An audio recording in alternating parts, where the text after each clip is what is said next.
സംസ്ഥാനത്ത് അതിശക്തമായ വേനൽ മഴയ്ക്ക് സാധ്യത. അടുത്ത 3 മണിക്കൂറിൽ തിരുവനന്തപുരം, കൊല്ലം, പത്തനംതിട്ട ജില്ലകളിൽ ഒറ്റപ്പെട്ടയിടങ്ങളിൽ ഇടിമിന്നലോടുകൂടിയ ശക്തമായ മഴയ്ക്കും ചില പ്രദേശങ്ങളിൽ ഇടത്തരം മഴയ്ക്കും മണിക്കൂറിൽ 45 മുതൽ 50 കിലോമീറ്റർ വരെ വേഗതയിൽ അതിശക്തമായ കാറ്റിനും സാധ്യതയുണ്ടെന്ന് കേന്ദ്ര കാലാവസ്ഥാ വകുപ്പിന്റെ മുന്നറിയിപ്പ്. പാലക്കാട്, മലപ്പുറം ജില്ലകളിൽ ഉച്ച മുതൽ തന്നെ മഴ ലഭിച്ചു തുടങ്ങിയിട്ടുണ്ട്.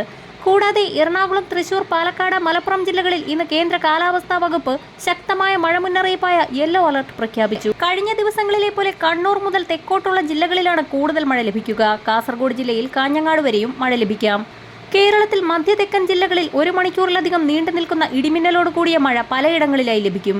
ഉച്ചയ്ക്ക് കിഴക്കൻ മേഖലയിൽ തുടങ്ങി വൈകിട്ട് ഇടനാട്ടിലേക്കും രാത്രിയോടെ തീരപ്രദേശങ്ങളിലേക്ക് നീങ്ങുന്ന സ്വഭാവമാണ് മഴയ്ക്കുണ്ടാവുക. കർണാടകയ്ക്ക് മുകളിൽ കാറ്റിന്റെ ഗതിമുറിവും ന്യൂനമർദ്ദപാതയും രൂപപ്പെട്ടിട്ടുണ്ട്.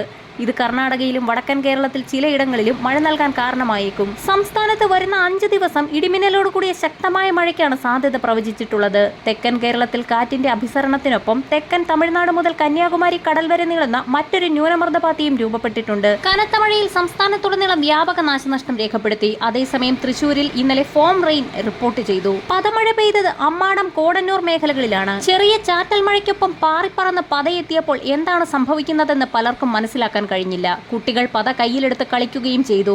എന്നാൽ സംഭവം പദമഴ തന്നെയെന്ന് പിന്നീട് വിദഗ്ധർ സ്ഥിരീകരിക്കുകയായിരുന്നു. കേരളത്തിൽ ഇന്നു മുതൽ വ്യാപക വേനൽ മഴയ്ക്ക് സാധ്യതയുണ്ടെന്നാണ് കേന്ദ്ര കാലാവസ്ഥാ വകുപ്പിന്റെ മുന്നറിയിപ്പ്.